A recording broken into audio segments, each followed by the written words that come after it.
Mr. My Blue Heaven Heath Buck, welcome to the show, mate. Good on you, Tez, mate. Great to be here. Yeah. We've had a good long chat over on the wing over there. To be fair, we probably should have started filming an hour ago. We've had a good chin wag in the stands. No, it's a very, very long conversation. Good to be here, though, mate. No, thank you. It's a pleasure. It's a pleasure. Yeah, obviously we've just been at training.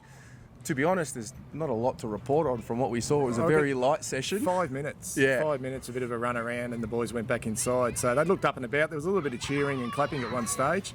Maybe it might have something to do about Daisy, I'm not quite sure. But yeah, the boys did hardly anything. They went back inside. So not much to report on as far as training goes. Yep, absolutely. And I mean, we had a really good chat about the list. Yeah. And obviously you've posted a video last week on your thoughts on the list.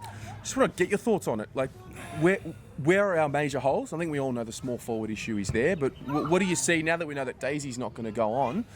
Where does that put us? I just think our list is a little bit lopsided in regards to, we've got a lot of blokes. Obviously now Murphy and Simo wants to go on again next year. Casbolt, hitting 30, Ed 30. It's a little bit lopsided. So we've got the blokes at the younger end, and then we've got the experienced guys. But there's a big void with that quality in the 24 to 28 region. Yeah. And I think the club really needs to address that, and they will address that. And I think with Daisy, there's a lot of emotion at the moment with Daisy, and I've read a lot of comments, people upset about the decision. And I think you've just got to try and take the emotion out of it. And I'm really upset about it because I've loved what he's been able to do, particularly in the last 3 or 4 years. He's really turned things around. He's really endeared himself to the Carlton faithful. But when I think in the next 48 hours, or even once pre-season arrives, you'll start to see that decision may be a good one moving forward. And I don't think they could have gone on with both Daisy and Simo next year. And I don't think the club, Terry, had factored in that Levi, Simo and Daisy wanted to play again next year. Yep. I'd certainly, all three of them, you could mount an argument that they weren't going to be here next year.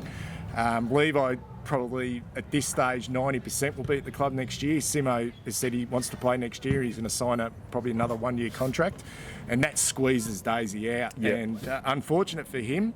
Unfortunate that he's probably playing the best football he ever has since he left Collingwood. That's probably the most disappointing thing. But I think take the emotion out. Have empathy for the club. They've got to make tough decisions, and this is a tough decision. That's one that we probably haven't made a tough decision for a while. We haven't been in a position maybe to do that. I think that the Bryce Gibbs one, he wanted to go. Yeah.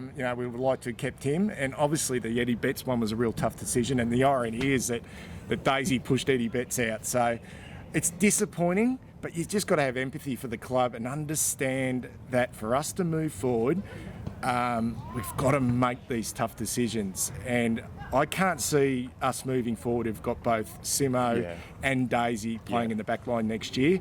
And the club are banking on getting Willow back, obviously Doc back next year. You've got Marchbank to come back next year. If we're moving forward, we need these blokes to be coming back. So you just got to be realistic about it. Disappointing, but I think Daisy's a realist himself. Yeah, I think so too. I think for me, again, I know nothing about what's going on the inside, but just sort of trying to put the dots together. I would have thought if I'm at the club, I'm saying to him, right, I can't guarantee you'll play 22 senior games next year. Do you want to play VFL next year? Maybe he didn't want that. I don't know. And I think also we might be banking on getting a recruit in. I know we got Doc and I know we got Willow in the sort of to get healthy, but maybe we're banking on landing a recruit, whether it's, Brandon Ellis's name gets thrown out a little bit. Some of the Richmond supporters that I've interviewed have spoken about how they feel like he's going to leave. If we do recruit someone, that could be in the back of our minds. Yeah, definitely. I think he's got some attributes that we could like. But I think the decision with Daisy was made a little bit easier about the indiscretion in the middle of the year. Yeah. And there's probably, with all due respect, Daisy's a lad, and he's probably a professional footballer in a suburban footballer's body. Yep. With a suburban and country footballer's mentality, and I think he'd be the first to admit that. So who knows what Daisy wants to do post-football? Maybe he's ready to go, really. Go to Romsey, get $2,500 a game, exactly have a beer after the game. And we need to be thinking about the future and what that will look like next year. And I suppose this comes down to the decision of appointing.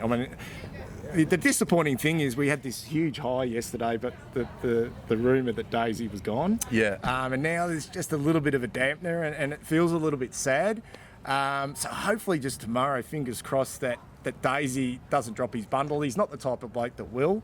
And we can win it for him, 100 games. He's a life member, gets his name on the locker.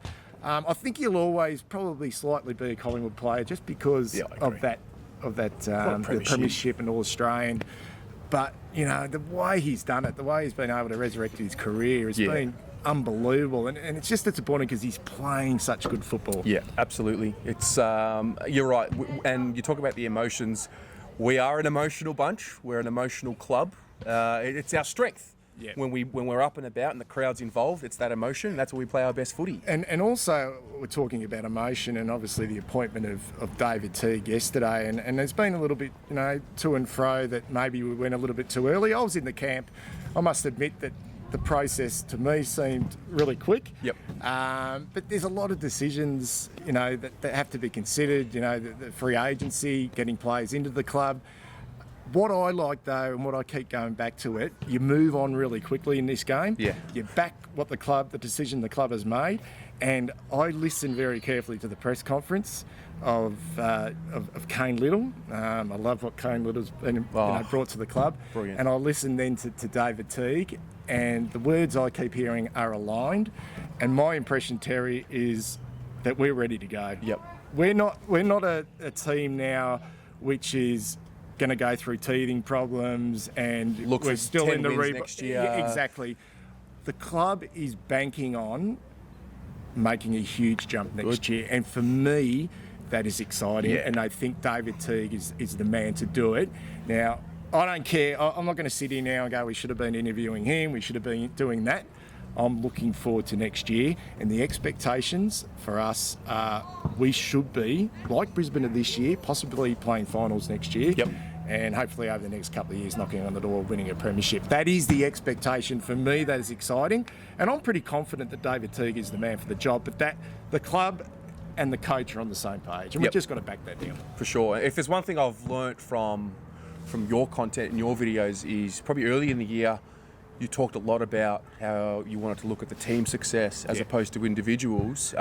Having said that, are there any specific players that are out there that you think would really complement what we need, that we should maybe go and chase after? Oh, look, there's definitely one slight concern I have, and this is one of the big sort of tests for David Teague, is what we do with Patrick Cripps in regards to, there's always this perception with Patrick that we rely on him too much. And what we have seen this year is if you can shut him down, we can sometimes struggle. And there has been times, I actually thought he had a better year last year. Yeah, I agree. And he's had games this year where he's been taken out of the contest. So how does that look moving forward? And I think we want Cornelio, don't we? And I think that may solve... Dan's convinced that he's a Blue. He's convinced. That solves a few problems because the focus then goes on to another elite midfielder. And that allows us then to use Cripps in a more creative way, whether that is moving forward. I think that can be a real weapon at this moment. So the thing with Patrick Cripps, he gravitates to the football. Yep. And it's not all about him because he's not like that, but because he's such a huge presence, we almost put all our eggs into the one basket. So that's a huge test. So we just need to bring some more quality in. Who that is, I'm not quite sure. Who out there we could actually target? I know we're in the Cornelio. Hopefully that happens. Is it a Jack Martin up forward? We're just going to have to wait and see on that. But we've just got to become a more even and rounded team. Yeah. We don't want to be in a situation where it is all about Patrick Cripps. Yeah, that's the thing for me. I've started to really come around to the natural development of the rest of them. So if we get an average bump of, let's say, 3% in every single player that's not Patrick Cripps, together as a collective we'll get a lot better. I think the Sam Walsh inclusion this year has probably kick-started us a little bit because he's been able to just impact a lot more than what you'd expect from a first-year player. Is what he's going to show next year. I always go back to one of the big reasons why I thought Brett Ratton was released as coach, because there was too much reliance on Chris Judd. Yep. And the likes of, say, a Murphy or a Gibbs were a little bit stagnated because it was all about Chris Judd. I don't want to see us be in that same situation with Cripps. And I know I keep coming back to Patrick Cripps because he's such a presence, but we need to be more rounded. We need to start developing Paddy Dow, Lockie O'Brien. We need more from Zach Fisher. We need more from these blokes who've got talent, but have yet to really show us what they're capable of. And sometimes mentally, when you're a young player, if you have someone who is such a big presence, it's almost psychologically you start to think, well, he's going to do it. Yep. I don't have to. Yes. And that's the big test for David Teague moving forward, is trying to get more and more out of our younger players. Yeah, fair enough. Looking ahead to the game, what are some of the... I mean, the Saints, for some reason, the Saints just... Crying out loud. They just have it over us. Yeah. What is the key? I mean, for me, I look at Roland Marshall and I'm worried because he's a gun, very underrated. But what is it for you? I think Cruiser needs, he needs to lift after last week. I did think the conditions suited him last week, but traditionally their tall forwards have hurt us, Bruce and Membry, because they're so nimble and they're good in the air and they get out the back, particularly Membry. So that's a real problem. But I think the test is going to be Jack Stephen. I mean, what they do with him, does he play? He had forward? to come back last week. He couldn't just, and Dan Hanbury as well. I mean, Dan Hanbury is going to probably play his best game for the football club tomorrow. But they've got their concerns as well. Who do they play on Cripps? I mean, Curno's in good form as well. Ed Curno can win. What Teague's shown is he backs our players. Yep. It's more of a reactionary thing. Yep. If Ed needs to go to a player, he does. So I don't think Levi will play back. I think he'll play forward, and I think he'll back maybe a Lockie Plowman on a Membry. Yeah, and then if he needs to go back during the game, you've got the option. Exactly right. Look, I'm quietly confident about this game. I like the fact that it's at the MCG, and I like the fact that Jade Gresham isn't playing. He destroyed us the last time we played him. A marvel. Look, I'm just hoping there's not just a slight letdown. I watched David Teague yesterday through that whole process of being obviously announced coach a couple of days ago before anyone sort of found out, even though the rumours are around. But geez, that was a big day for him yesterday, wasn't it? I mean, he was up at the crack of dawn, he was in at the club, he had all the emotions of the press conference, he was on radio in the afternoon, then he was on Fox Footy on an interview. Gee, he must have slept well last night. And will there be a slight letdown? I hope not. You would hope that it's actually a spike. Yeah, you'd hope that the first quarter we come out with a bit of a buzz. Yeah, but look, I'm quietly confident. Look, the fact of the matter is the club are expecting that we're ready to go. Yep. And as supporters, we should be expecting to be winning this game. Yep. We should be expecting that we're a better football team than St Kilda. And at the end of the day, we just need to win the game. Not necessarily win it well, but just win it. Yep. And start well as well. We don't want to be chasing butt like we have. Can't have a 30-point deficit like we have been. And they're a good side. St Kilda are a decent side. And the fantastic thing is their coach by Brett Ratton. Yeah. And doesn't that make it intriguing? Oh, it does. Because, I mean, obviously, we had the Teague factor before he was appointed of the players wanting to win for him, and he's obviously putting his absolute best foot forward. So, yeah, I'm expecting, I think it'll be a high-scoring game, and I think it'll be... Especially if it's like this. Yeah. And we're expecting pretty good weather. I know it's going to rain on Sunday.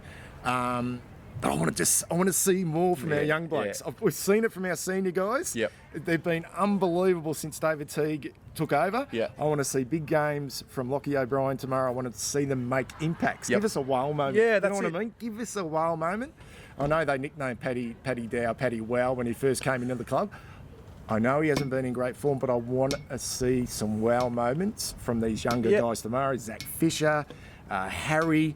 There's big opportunities for these young guys to make an impact tomorrow on the big stage. Yeah, I agree.